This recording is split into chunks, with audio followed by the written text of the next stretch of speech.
எல்லா புகழும் இறைவனுக்கே.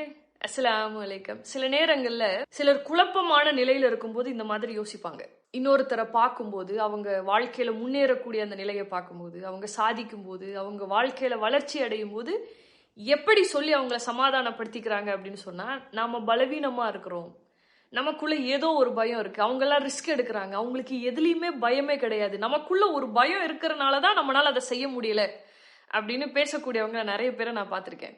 நான் அந்த சிந்தனையில இருந்து மாறுபடுறேன். பயம் அப்படின்னு ஒண்ணு கிடையாது.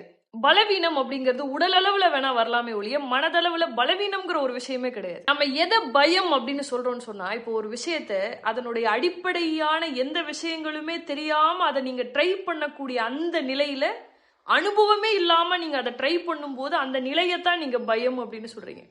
ஒரு செயலை நீங்க திரும்ப திரும்ப செய்யும் போது அதுல நீங்க அனுபவசாலி ஆயிடுவீங்க. அனுபவத்தோட அந்த செயலை நீங்க அணுகும் போது அந்த இடத்துல பயத்திற்கு வேலையே கிடையாது. நீங்க வளர்த்துக்க வேண்டியது அனுபவத்தை தான், பயத்தை இல்ல. யோசிச்சு பாருங்க. அஸ்ஸலாமு அலைக்கும்.